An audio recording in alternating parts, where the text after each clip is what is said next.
Thank you for joining us today for Session 2 of Radio's Digital Transformation Series, Designing Your Digital Product Suite. My name is Christine Petcher, Director of Marketing at Marketron. I'd like to walk you through a few housekeeping items before we get started. Please note that all participants are muted.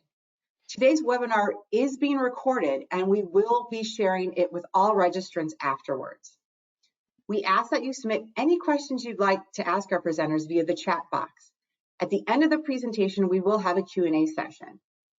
Any unanswered questions will be followed through by a team member, so please don't worry if we do not get to your question today.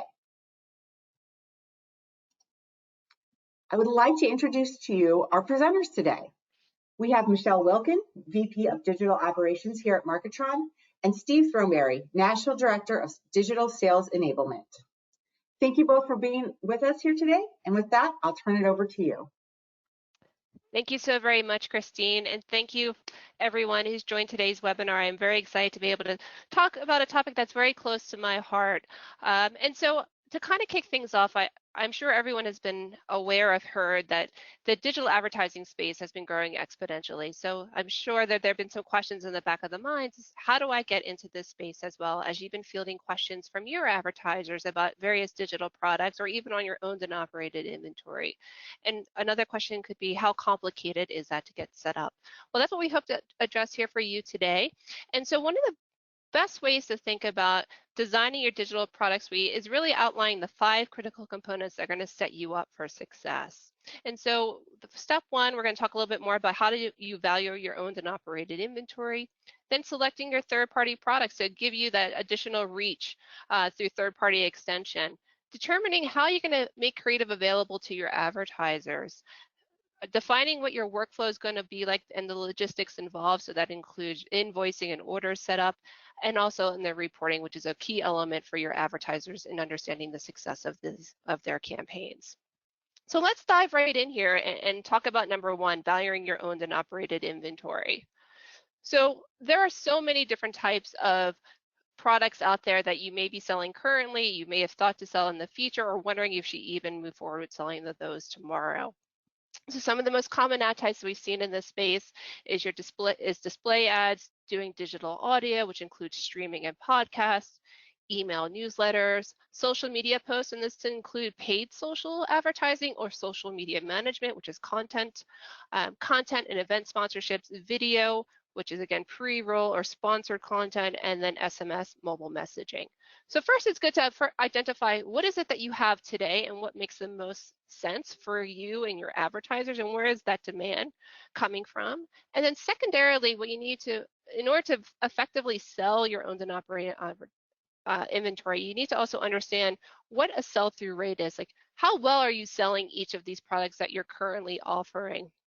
Are they selling out? Are you having 100%, or are you only selling a small portion of that? So that will help you better decide, do you have the right owned and operated, wow, I can't even say that, your O&O inventory available to you? Does it make the most sense to continue offering certain products? Does it make sense to maybe introduce new products, depending on how your advertisers' demands are and what is resonating really in the marketplace? But that's not the only thing you want to consider. You also want to make sure that you're understanding what mix can best complement your O&O. And so I know Steve, my colleague Steve here, has a lot of thought on that. So I'm going to go ahead and turn it over to him to give some insights there. Hey, thanks, Michelle. Yeah, this is kind of a really important one because, look, we hear this a bunch from the folks that we work with across, from coast to coast, about the knowledge grid and the knowledge understanding for my existing team, and how do I move them faster down this path on the digital side. So when you look at combining elements here, so one of the big issues we see, especially from the O&O side, owned and operated side, is like targeted display or display advertising. People know what banner ads are, and they know how they actually run on sites and what they look like. So one of the key components that we see is this ability to look at pieces that actually augment or a natural extension from what the team's currently doing. It's a faster learning path. You get faster revenue, but you can actually fulfill a market segment for your advertisers as well. And then when you think about the other pieces related to new digital products, what have I done on my own side that helps me migrate my team through those product sets? So it really helps you kind of prioritize what you really focus on. Now, Michelle, I'm going to turn it back to you because I know you got a few more really good points here. Thanks, Steve. Right. So what Steve had also mentioned as well, with owned and operated inventory, eventually you're going to hit a revenue cap. There's only so much inventory that can be made available through your website, through your streaming, or through your events or sponsorships. There's only so much you'll be able to charge, or so many events that you can do at any given time. And so that's why considering third-party extension and the digital product suite that accompanies that is really important. And when you deal more frequently with digital, it's really in your benefit to help develop digital subject matter experts. And that's why we say here, note adjustments to your organization, because digital is a very fast-paced industry. There are always new products being introduced. There's always new technology being introduced. There's revisions that are happening. And so it's really important to have a level of expertise there who can be there to guide you not only from an internal perspective, but also be that subject matter expert to your advertisers as well. And are we suggesting here that that means you have to hire a specific skill set in order to support a digital offering? And the answer is no. There's a great opportunity here to leverage your current talent in-house and just build an exceptional knowledge base that evolves around digital. And so that ties into our fifth point here, is about completing a future planning template. You don't want to enter into offering digital in an ad hoc method. You don't say, well, I'm going to just do a piece here and do a piece there and hope that everything comes together seamlessly. Honestly, that will not happen. There's so many key components in setting up a digital solution that really are vital to working together. And one of the best ways to make that happen in a successful method is making sure that everyone is aligned on the same goals and objectives. And so you want to work with your team in building out these goals together, making sure everyone has buy-ins. And while we say here over the next 4 years, if that seems too long, then start smaller. Start in 6-month increments, a year. Especially since this industry changes, you want to be able to give yourself the flexibility to pivot as needed, but still offering a comprehensive solution that doesn't put you in jeopardy of failing because you didn't count for certain aspects, or you weren't aligned with your other team members in order to launch a successful offering. And so I'd love Steve to kind of jump in here and give a little bit more insight on, like, what are some of the different types of products that you want to have a vendor offer to make that third-party extension a real viable and valuable option for your advertisers? Yeah, thanks, Michelle. And look, we get this question a bunch, and everybody says, okay, so what do I start with? What do I focus on? What should my team focus on? There's so much about digital. The one thing about digital, there's a lot of paths from that term digital. It means a lot of different things. But so let's focus your efforts on and your understanding around when we talk about third-party digital advertising. These are the big components. So what types of inventory should I select to sell? What should I focus my team efforts on? So let's talk through this list briefly. But we want to talk about, first and foremost, targeted display. So you'll also hear this referred to as audience extension. But the value of this tactic is the ability to really drill down into a specific audience segment. And this works exceptionally well with radio because it's a really nice 1-2 punch for your advertisers to hear that frequency of that message on air and then see it targeted specifically to the audience I'm trying to reach. And look, when I talk about all of these products, what you're going to hear is a couple things. The ease of which from an understanding from a selling perspective, but the ease of which from understanding for the advertiser expected understanding as well. And that's geofencing included. So the ability to put a fence around locations and actually serve ads to mobile devices in multiple different ways. These are really, really important types, especially in what we're seeing in targeted display and geofencing today in the day of COVID, the ability to target audiences, because we're all home, where we used to, like as an example, geofence business districts and areas. Now we're geofencing neighborhoods, and you can do those kind of tactics. It's really, really well done. Now, don't forget targeted email. One of the cool things we've seen is the rise of email over the last 2 or 3 years that has tremendous value. So now the ability that you can target specifically to audiences on an email open scenario. And then remember, this data has been validated, and you have like double opt-in folks on these emails, so you know it's not just going to the spam filter. So a really, really great tactic to include. Paid search, look, paid search is probably the most ubiquitous digital tactic in the world. It's probably the dollar amount anyway. It's just the massive kid on the block here that takes a lot of revenue, because it's predicated on a buyer seeking a seller. So remember, if I look at target display and geofencing, email, OTT, even audio and social buying, a lot of that is a push marketing model where I'm pushing a message to a specific audience. Where paid search it's uniquely different. It's me, the buyer, actually typing in specific terms and up pop my options. So I always hear a bunch of people say, no one ever clicks those ads. Lots of people click those ads, and that's one of the easiest, fastest way to keep your advertiser's brand at the forefront, and even from moving it from an understanding into a more of a convertible or conversion-based solution. So paid search is a big solution, a big player out there. But really, one of the up-and-comers that we're seeing is really taking a lot of space, a lot of time, a lot of mind share is this OTT/CTV model. So a couple things to note. Video is really on the rise. So we're going to see lots of video consumption. We see it today, but we're going to see a lot more between the next 2 years. In fact, we're going to see the projections are we're going to see 70 to 80 billion with a B in this space in the next 3, just in the US. And that's really important because this is what what makes up this OTT CTV. And the fact that we have so many more folks cutting the cord, as you've seen lots of commercials on about folks that are cutting the cable connector. This is that, over the top provider, whether I'm serving with a blend of both a big screen and a mobile or a pure big screen, you have some really, really great options here that you can include. And now you can sell the bandwidth. So now I can sell from a very specific broadcast or radio push all the way through a TV commercial. Really, really effective. Lots of questions from the field, lots of questions from advertisers about how effective these solutions are. So you'll hear that and you'll see that from us as well. Digital audio, look, it's on an uptick. We've seen this. And so, this is an important component never to leave out.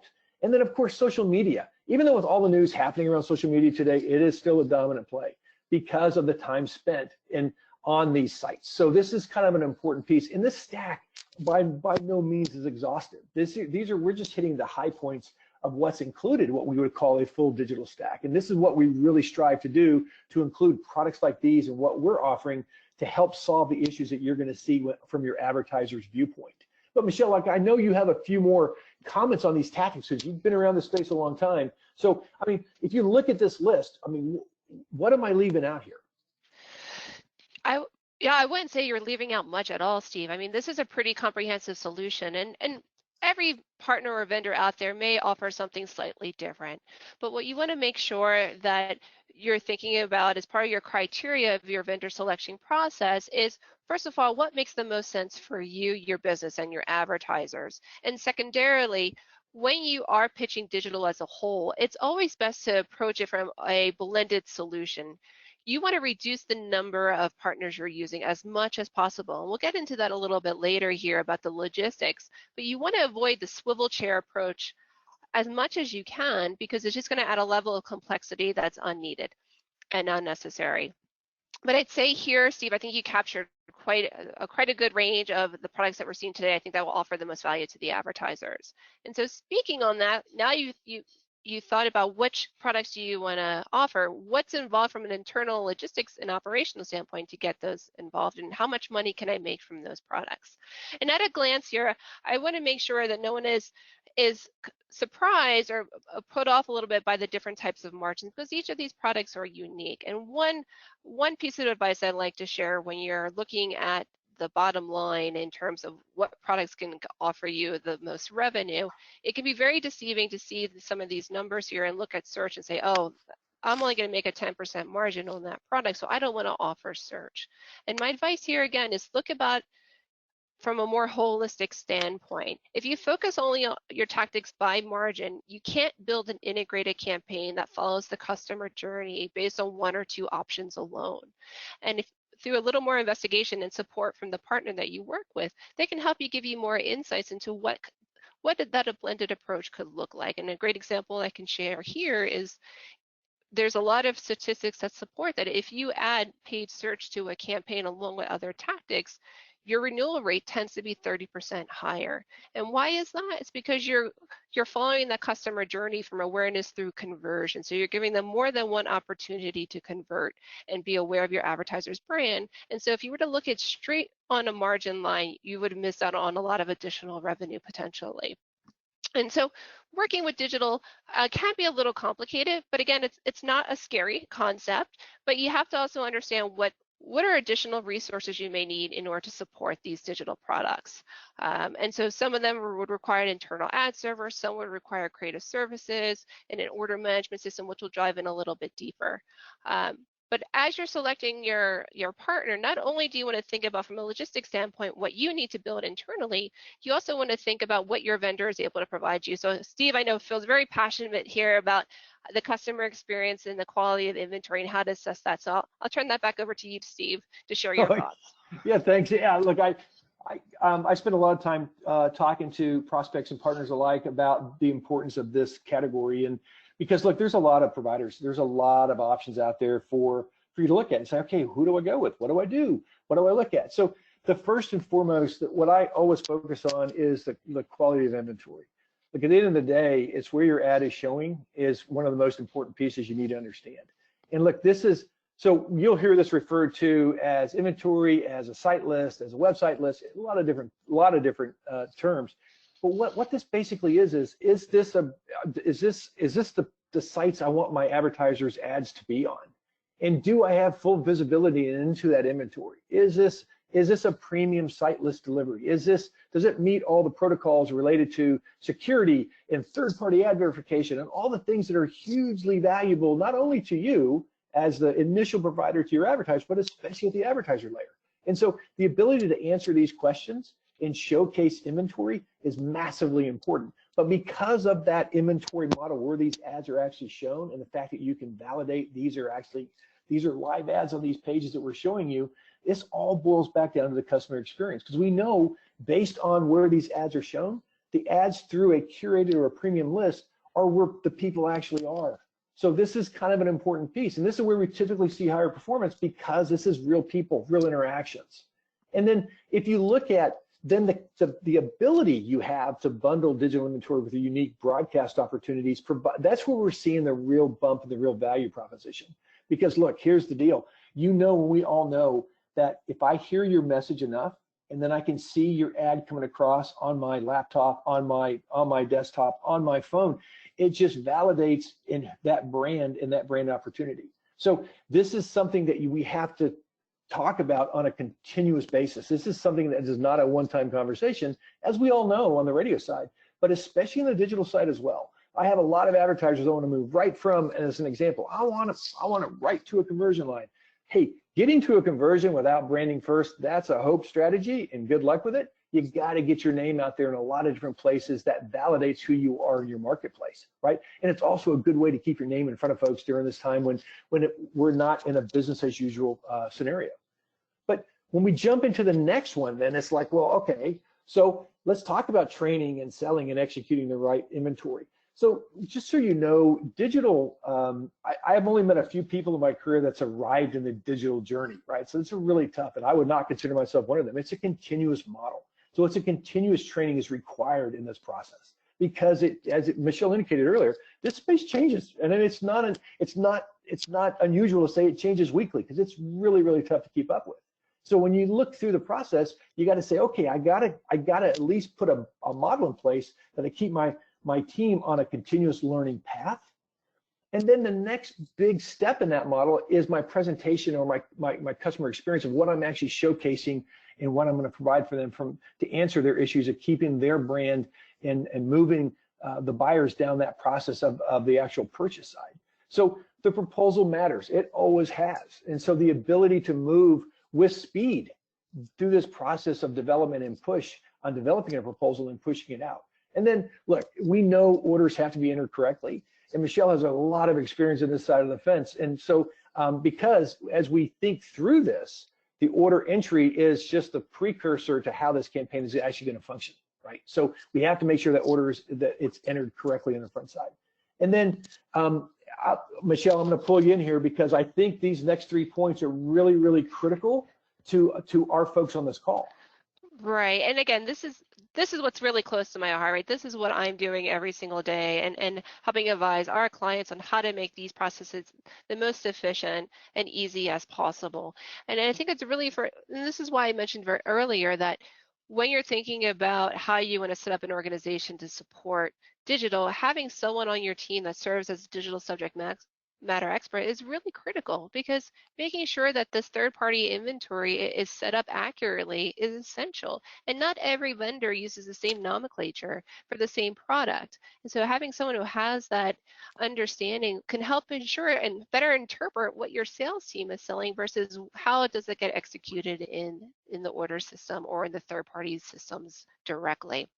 And so that's why executing that order detail and delivery is really important. And reducing the number of platforms that you're integrated with can be really beneficial, because the more swivel chair you introduce, the more level of error, a higher rate of error that you're introducing as well. So you want to leverage systems, and this is where Next is a really great product that we can help make that order detail and delivery for revenue reporting and execution as seamless as possible.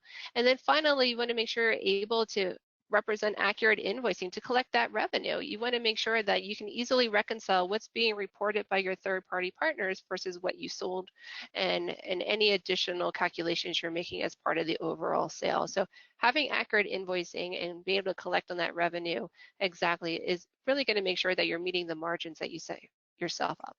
So we've talked a little bit now about that vendor selection process. We talked about how to value your owned and operated inventory. Boy, I can never say that term. I'm just going to say O&O moving forward.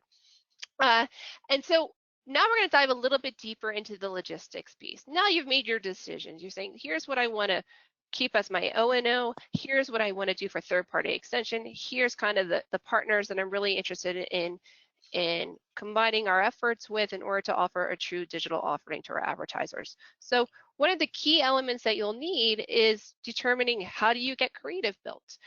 That's a real important point of any digital campaign. So predominantly there's 3 different types of creative that will be needed. You'll need to have display ads, you'll need to do video ads, and if you do digital audio, you'll have audio ads. Now, if you decide to go into search and social, there may be some copywriting involved, but the level of creative needed there is very rudimentary. So really focusing your efforts on how do you fulfill orders to support display, video, or streaming is going to be really important. So really you have 2 main options to consider. You could always have that be done in-house. And if you do have owned and operated and you're selling display ads, this is where a great opportunity again to leverage an internal resource and have your internal graphic designer help build those creatives for you. Or anyone who's in a video production role can help in building those video assets.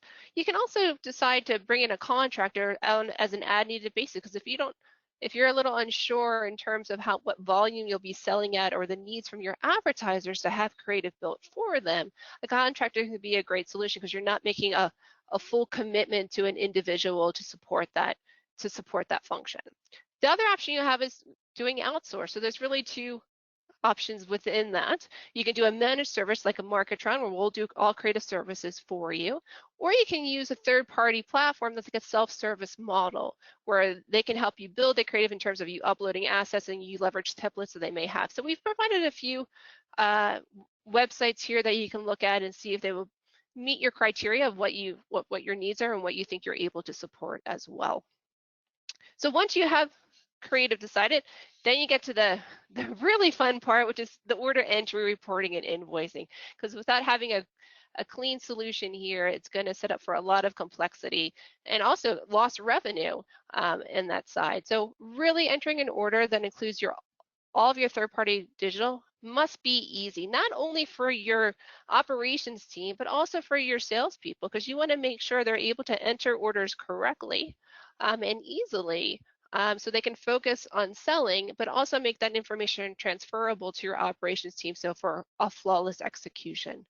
Again, the more swivel chair you introduce, the more platforms you introduce, the higher level of error you're going to be introducing as well. And from an operation standpoint, I'll say the worst thing you want to have is have a really complex order entry process for your salesperson, because you'll lose a lot of time and man hours trying to interpret something that maybe was never intended to be put live.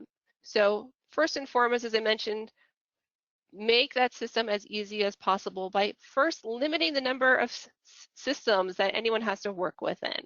Two is you want to also make sure you're managing your margin by bundling and simplifying your product options. Now, you may choose to offer numerous products in your digital product suite, and that's great. But again, if you have all different price points for all different products and all different scenarios, the more complex you make it for your sales team to sell and to enter into the system and consolidate, the more time it's going to take to have that consolidation happen accurately, and also the higher margin of error you may be introducing into your workflow. So look at your digital product suite. As I mentioned earlier, by bundling or providing an integrated marketing solution, not only is that beneficial to your advertiser because you're helping them through the entire customer journey, but then you can make it a little more simplified for your salespeople to say, hey, I can offer multiple products at once to an advertiser on a sale, but instead of having to break numerous products down with numerous pricing, if I can do a bundled solution, that'd be an easier order entry process and an easier execution process as well, and an easier understanding for the advertiser in terms of what they're buying and what their expectations are and what they'll receive. And then because of the level of complexity with digital, again, not something to be concerned about. It's just that there's so many different products.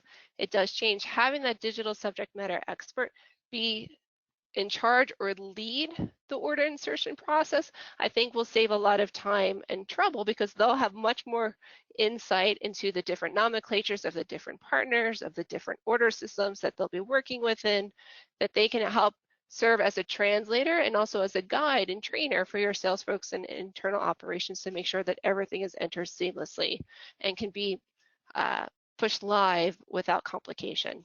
And then finally, reporting reconciliation is really essential. You want to make sure that you're collecting every dollar that you sold and making sure that your reporting aligns with how your third-party vendors reporting works as well, because there can be natural discrepancies between different partners. So understanding that one vendor has a 10% discrepancy, make sure you build that into your billing as well as your order process, so that way, again, you can reconcile and make sure you're collecting every dollar that was sold. So logistics is fun, but there's a lot to it. But again, that's why building a plan and having everyone aligned and everyone having the same goals and objectives is really essential, because you don't want to do any of this in pieces. You really want to try to understand what is that journey, not only for your customer end to end, but what is that journey internally as well, to make sure that you have the most efficient process and are set up for success. And look, it may not go seamlessly the first time, the second time, or the third time, and that's okay. But as you learn through this process, you'll see where those pain points are and just continue to refine. Don't give up, just refine. And you'll find that you'll be really successful in this process. And we're always here to help answer any questions you may have, if you do have any questions on this side.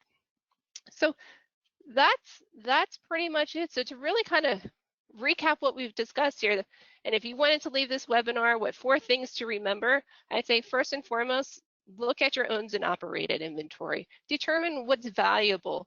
What should you keep? What do you need to add? How are you selling it? And then thinking about how to extend that offering to your advertisers. So looking at your third-party products, what's a natural extension to those? What would make the most sense, not only for your team internally in terms of that story you want to position to your advertisers, but also what is addressing the needs that your advertisers have as well. And then finally, once you've made those decisions, creative is really important. You can't go live with a digital campaign without some form of creative. And so understanding how are you going to make that available to your advertisers will be important as part of how you build that into your workflow. And then finally, making sure you have a good order entry, reporting, and invoicing process. Consolidation is key here. Making it easy for having someone you develop internally as a digital subject matter expert will help make this process easier, and just continue to refine.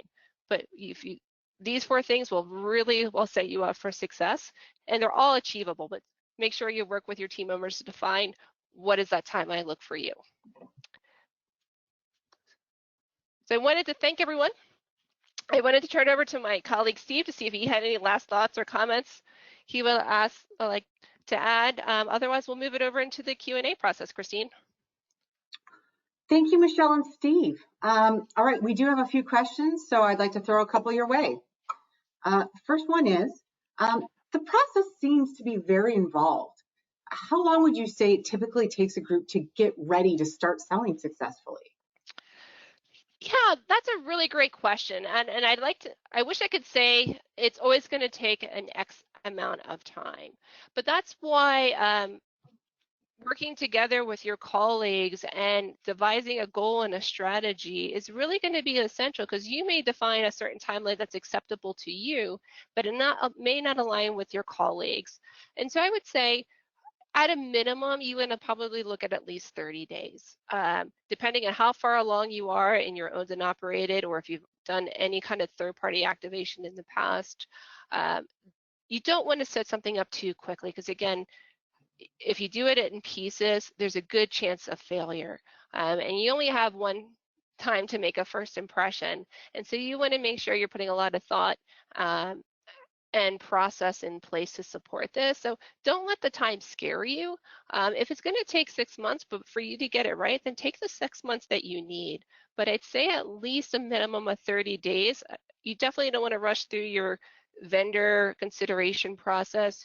You want to make sure you're analyzing your products well and setting up at least a baseline. You don't need to have everything ready to go on day one, but at least you need to have a plan outline of what day 2, 3, 4, and 5 will look like.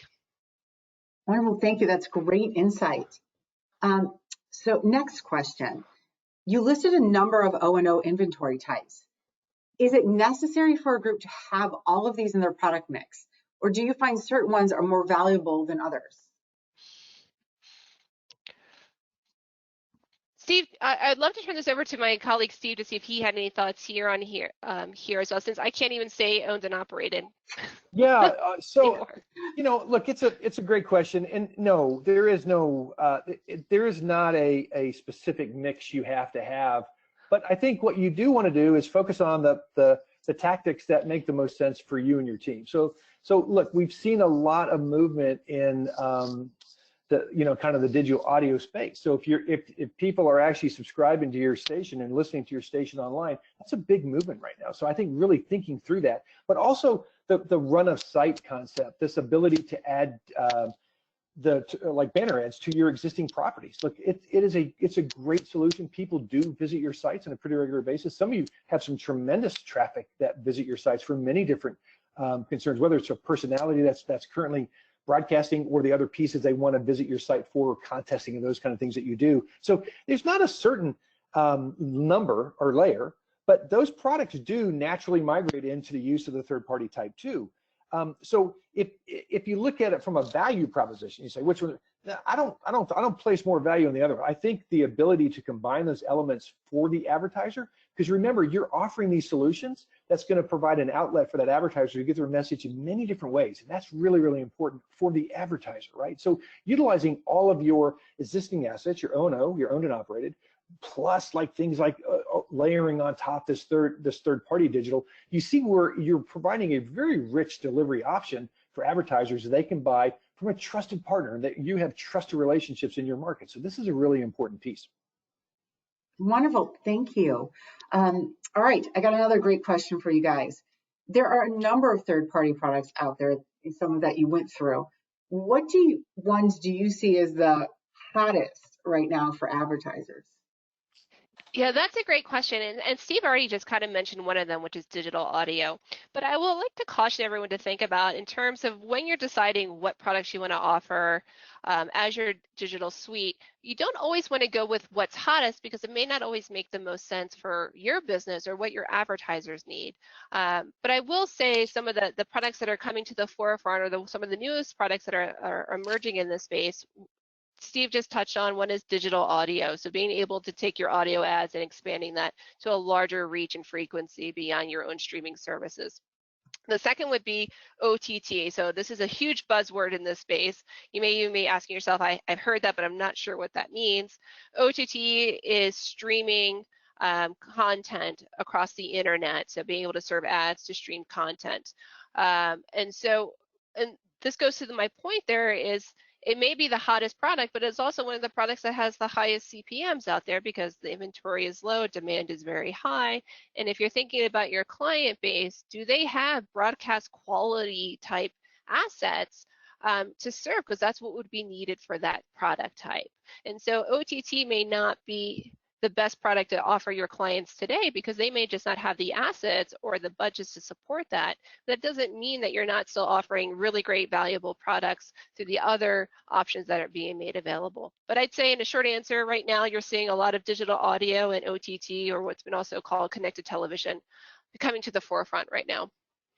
That is really good points. Thank you, Michelle. So another question for you is, you kind of touched on it earlier, but how can someone determine if the inventory a vendor is providing is quality inventory? Yeah, Christine, look, that's a super important question. So a couple of things you need to ask right up front.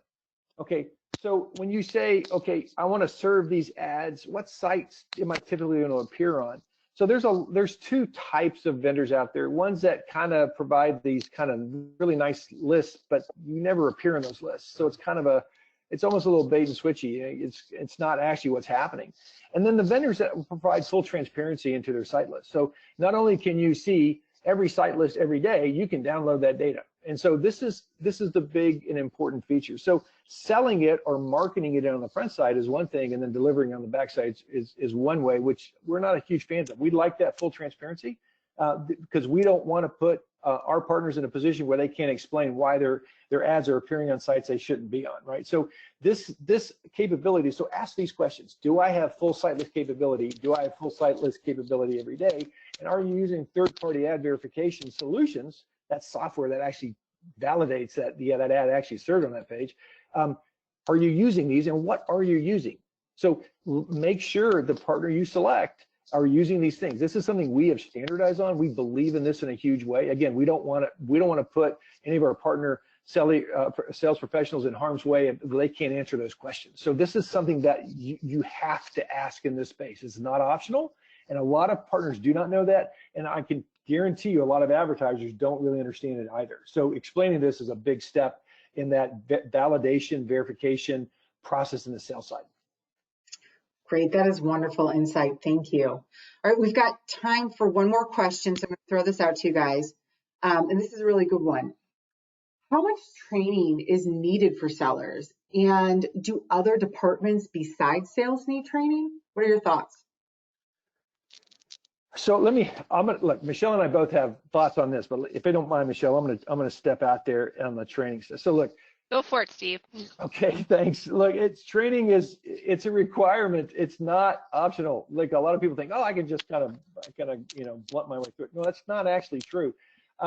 There are certain definitive facts about digital that you need to understand. And so one of the things we think is, so we talked about that continuous learning model, but we do believe there's a front-loaded component that we can provide, and most other providers do too, but we really have this really figured out for the radio sellers, especially in their digital journey, about understanding what are the important things I need to focus on, what are the important terms I need to know, because you can look at a digital advertising terms list and it's like 600 terms. And you're like, okay, wait a minute, it's kind of crazy. What do I need to really know on this list? So these are important things. Now also it's incumbent upon the actual learner side too. So we have folks that can absolutely absorb this in very short durations, and they become very proficient very quickly because they're very motivated to say, hey, look, this can change my entire income. This can change my lifestyle.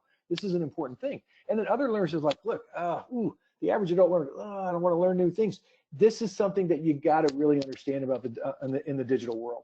There are steps you have to take from a learning side. So we have seen reps get up and running, no joke, in 5 to 10 business days, fully capable of selling the full stack of products. The average journey, like Michelle indicated, it will take, and don't feel like you have to rush through this process.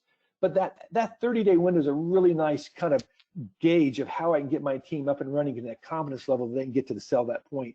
And then, so that's where I'll leave my point here, Michelle, and I'll let you finish that question out. Yeah, I mean, so we spoke a lot about training sellers and the importance there, but we don't want to exclude everyone else who's going to be touching a digital campaign, especially operations. I mean, that's going to be your team members, whether it's a traffic coordinator or account coordinator, who really needs to understand what's being sold so they can execute that flawlessly. So I would say go beyond just the sales team. Make sure that you have some digital subject matter experts internally from an operating standpoint so that they understand the different systems and convey that information back to sales to make sure they're not selling anything they can't support. And then I think finally, sometimes this can get lost, but senior management should also be trained here as well. They don't need to know to the extent and depth that a salesperson may need, but I think it's really important for them to have a good holistic, high-level understanding of the different digital products and what they're going to market with, because you want to make sure that that resonates not only with your client base, but it makes a lot of business sense as well. So I'd say make sure you don't introduce segmentation here. Don't only have one team be trained. Make sure you don't only have one person trained on one area, because if that person goes on vacation or out sick or just leaves, then where does that leave you? So try to diversify your training as much as possible, but each person or different departments may just require different types of training. Your sellers would have the most in-depth training as it comes to the individual products. Operations would have more in-depth from a logistics standpoint, and the different systems that may have a little more technical training, but they complement each other really well. Beautiful. All right, thank you. And with that, that is all the time we do have today. So if your question wasn't answered, we will have someone reach out to you soon to address your question. I want to thank Michelle and Steve for their time and insight today. Thank you both so very much. We will be sending an email out soon that it's going to have a link to watch the full recording of our webinar today, as well as a download of the presentation and a link to register for our next webinar, which will be on August 26th. And that will be the importance of workflow and processes. So with that, I thank you all.